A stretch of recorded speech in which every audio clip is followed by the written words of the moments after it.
If you're thinking getting an Android box, the GT King is maybe one of those choices. The reason why, because it's a very powerful box. But did you know there are so many versions out there? This is the Pro version. So yeah, it makes sense, the normal, the Pro. But nowadays we're not only having the one and the Pro, we're also going to get ourselves the B-Link number 2. Wondering if they're going to release the Pro. But doesn't matter. In this video we are going to do a side-by-side comparison with all the GT Kings. We're going in the full wicked nerdy mode. We're going to talk about specifications and which one should you pick up if you're going to choose one of these three. If you just want to do a casual, like say, viewing on YouTube, or you just want to watch some Netflix, there are absolutely things you need to consider before buying one of these boxes. Or you want to get into the emulation, the GT King has a lot to offer. But between all of the boxes, there are like a lot of different things that you need to consider before picking them up. So one of the questions is the new GT King 2 absolutely the best one? Is this the ultimate king of all? That is what we're going to find out in this video today.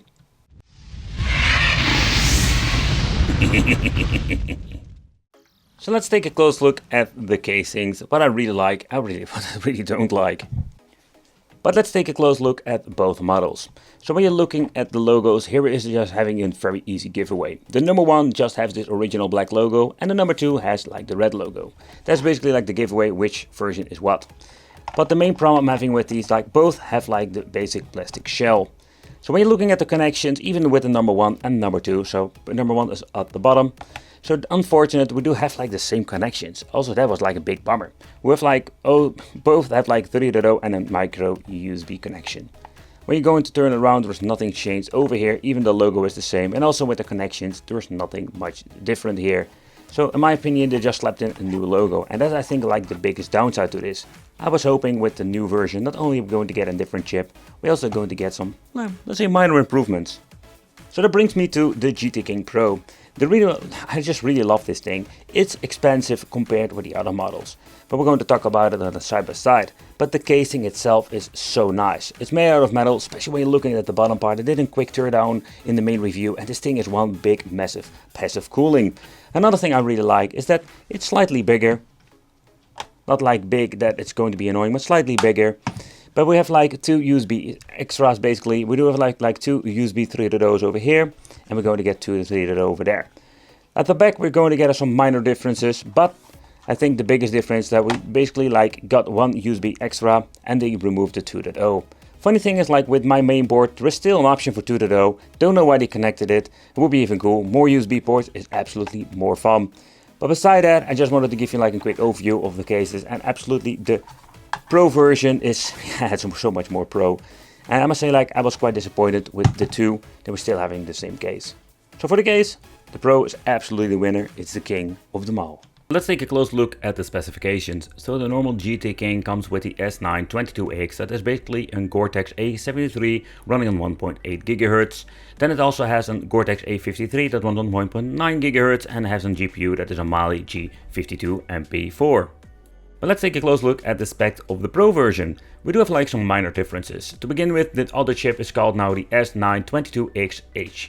But when you're looking at the Cortex A73 and A53, we have some minor differences. The A53 runs on 2.2 GHz compared with the other one, the first version that runs on 1.9 GHz. Then we have like the Mali G52, that is basically MP2 6 model. And when you're looking at the B-Link 2, we do have like some big jumps here and there. So it's still like not a gigantic jump, still minor when you're looking at all the models. This chip is called the A311D2. So it also comes with the Cortex A73 and the Cortex A53. So when it comes to the A73, we do have like bigger clock speeds. At the moment we do have like 2.2 GHz. At the A53 it's going to be 2.0. So they will have like a little bit of a downgrade. It's kind of weird if you ask me. So you they did some tweaking. For example, the GPU is now the Mali G52, but it's the MP4. So they have like some mix of different specifications all over the different, let's say, GT King models. But I wanted to do a quick test bench just to see what are the differences when we're going to actually test it. Because we do have like a lot of differences when it comes to emulation and performance. And also depends again, like what are you going to do with it in the end. So for the first test I wanted to do the GT King. And what you can see, this thing got a score of 1594. So this is basically an overall what are we going to get with the GT King. The next one in line is the GT King Pro. I was really curious what we're going to get with the slingshot test. I'm just doing the normal version, not the extreme, and just want to have like one single test to see what are the differences. You can already see with this video that we're going to get a slightly better, let's say, performance, but let's take a close look at the score. Because in the end, with the slingshot, we're going to get ourselves like 1601 score. So it's not like a big step up. So I'm curious, what are we going to get with the GT King number 2? And also here we're going to get a slightly better improvement of the overall benchmark. You can see the image itself is a little bit smoother than with the normal GT King and the GT King Pro. The overall score is way better, and we're going to get even more than 1000 points compared with the GT King Pro. So when you're looking at this score in general, I must say that of course the GT King 2, when you're looking at the benchmark result, is going to be an absolutely like big step up. But how will this translate in other things like videos, 4K and emulation in general? For the GT King 2, we do have the option to test out the wildlife, and with wildlife we're going to get ourselves 1073 points. But unfortunately, because the other ones are running on older Android versions, there is no option to test it. So we're gonna really do a comparison with this, but I just want to implement it in this video. Okay, so when you're looking at the thermals of the GT King 1 and the GT King 2, I'm not a big fan of it because they're always having like this thermal around 40 up to 50, even 60 degrees. It's absolutely nuts. We're doing Teardown, I will show you why this is. I think the construction of the GT King is not the best, but unfortunately there's nothing to do about it. With the GT King 2, I did replace the thermal paste and we went even up to the 40-50s. Replacing thermal paste can help, but it is not like 100% guaranteed. It's also depending like how your GT King have been like constructed and what kind of, let's say, thermal paste you're absolutely using, because they're also going to get a big difference. But when you're looking at the GT King Pro, you can see like this gigantic metal plate underneath with the cooling element. Yeah, this is just giving this thing a so much better cooling. And that is something I personally really love about the GT King Pro. This thing has just way better cooling, even if it's passive. But if you want to buy yourself like a GT King in general for just watching to 4K, I think all three boxes will have no problem whatsoever with this. The biggest difference you're going to get basically is that we have like a cooler box when it comes to the Pro. The Pro also has like more connectivity when it comes to USB ports. Take consideration, all three of them are rooted, so that means we don't have the option to enable Netflix 1080p or 4K. So I think that's always like the biggest downside to these boxes. But if you don't care about Netflix, you just want to watch on 4K, I think the GT King, doesn't even matter which version, will be just fine for that. Of course, the most obvious choice will be the cheapest one, because it will have like a significant difference in price when you're looking against the three boxes. But how about emulation? So when you're looking at three boxes with three different prices, I think we're not going to get a big difference when it comes to emulation performance. Maybe if they can optimize the GT King 2 and we're having some slightly better performance there. Because when you're looking at the benchmark, we had like a big gigantic step up when it comes to performance. But when you're looking into the GT Kings and just emulation, you don't see like a big step up. For PlayStation 1, we're still stuck at the original resolution. I've been messing around with it and also with the Dream emulator to putting it higher than 1080p, but none of the boxes will like accept it, and every single game you play will be unplayable with 30 up to 40 FPS. Unfortunate, but again, yeah, that is something we need to take consideration. I'm hoping in the future the GT King 2 will have like better support, so we can basically like put them in higher resolutions. So PlayStation Portable, it's just still the same story with all these Android boxes. I personally prefer nowadays to use it on Bodacera in combination with just a mini PC, because you're paying almost the same price like let's say in GT King Pro or in GT King 2, or you get yourself an old Dell Optiplex where you can just play these games even sometimes in higher resolutions for the same amount of money. But again, with a Bodacera PC you can only play games. God of War, the chains of kinkiness, yep, there we're going to have like it again, the benchmark. You need to have frame skipping enabled on the Pro or the B-Link and that kind of products, because you cannot play it on full speed, unfortunate. The GT King lineup is absolutely powerful, but not powerful enough to run this game and many others. So we do have like limitations over here, and I was just hoping with the GT King 2, we have like the better support so we actually can play all PlayStation Portable games on great, perfect 60 FPS. And of course we have like the Yabbas Shiro 2 Pro emulator with Sega Saturn, same resolution like all the other boxes, 640 by 480 if I'm saying it correctly, or the native resolution. But then we have like the same problem. We do have like no frame skip enabled, and we can see it in the performance in general. It's a little bit of a bummer, but we do have like some limitations when it comes to Place Portable and Sega Saturn.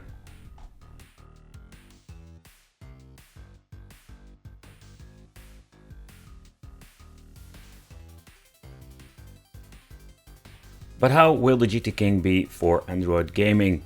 That is something I also want to like quickly implement in this video.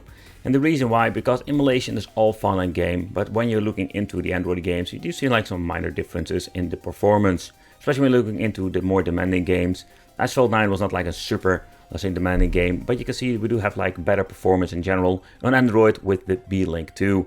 Because this thing is in the end like way more powerful than the One and the Pro. But again, the only thing that I find a little bit of a bummer is like the plastic fantastic case. Simply because when you're looking at Asphalt 9, it runs absolutely great, but the box itself becomes really hot. Think about at least 60 degrees. So yeah, with the Pro you don't have that issue that quickly. The only thing I just need to do is put my tool bit against the plastic bottom over here, and we can just open it up like that. That's the only thing that we go to get in the inside. Okay, so we do have like some information, but other thing, we need to remove 4 screws over here, so I can basically like open it up. We do have some information on the PCB over here. Here it says like GT King D4X16, and here it said like the S922X 4GB and 64GB for, of course, the storage. What I do like about this is that you can just replace the batteries fairly easy. You can just click it out and be done with it.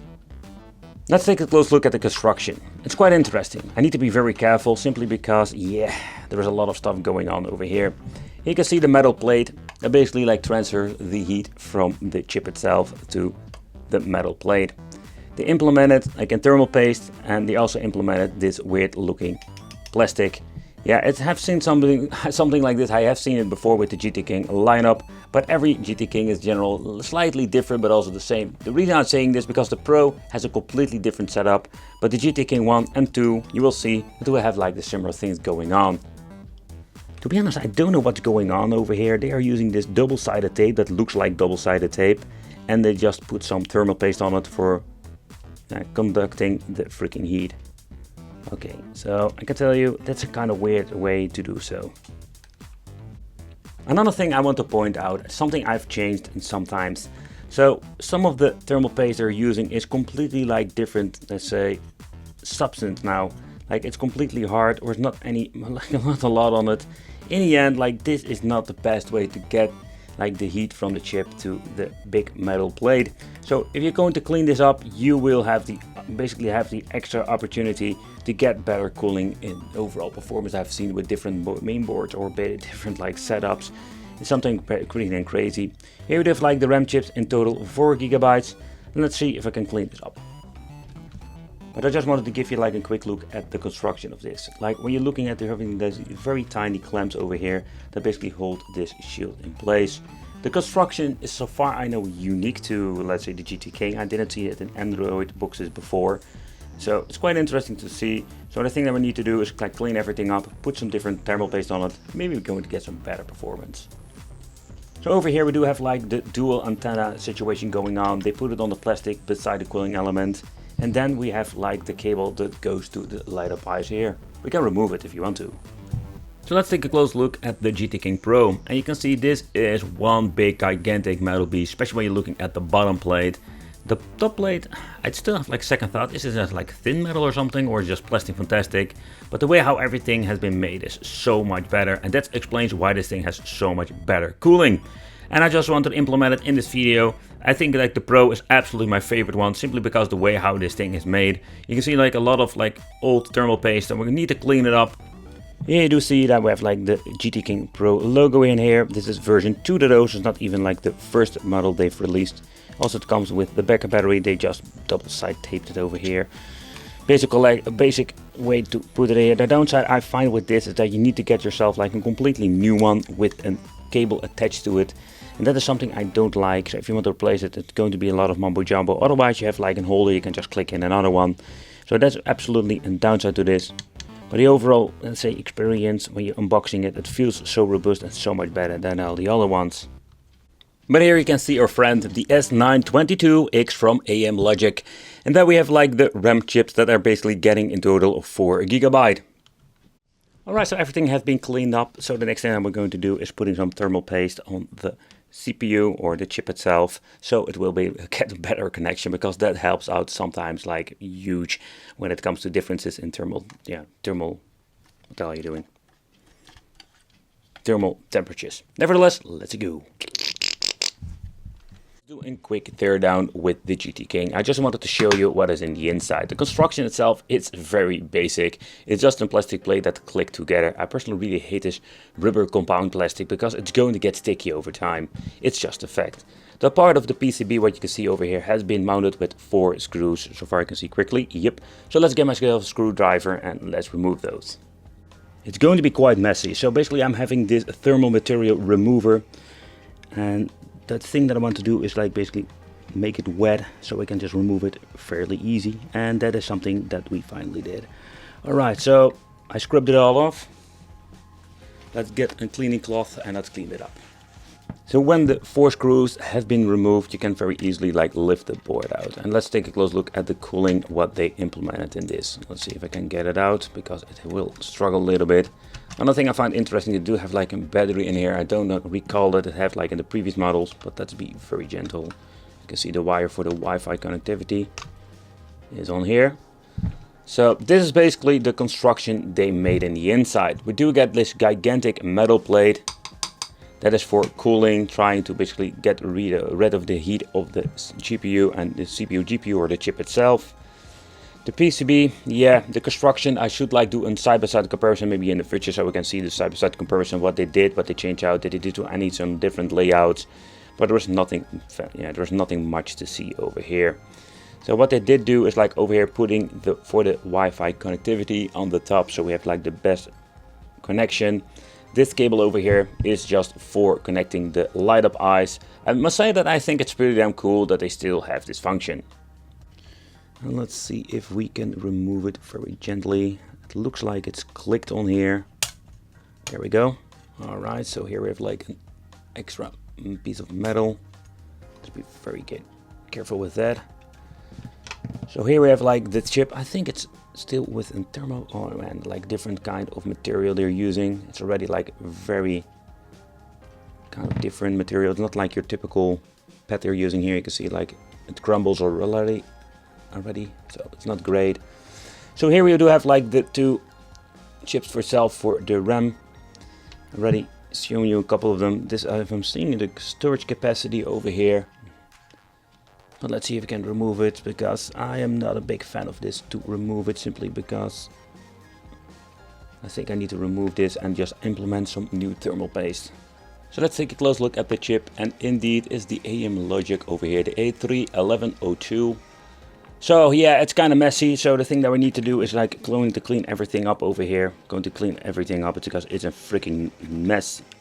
And then we're going to slap some new thermal paste on this and we're going to put it back together. But as making this video, the GT King #1 and the Pro will have the functionality for Emulation at this moment.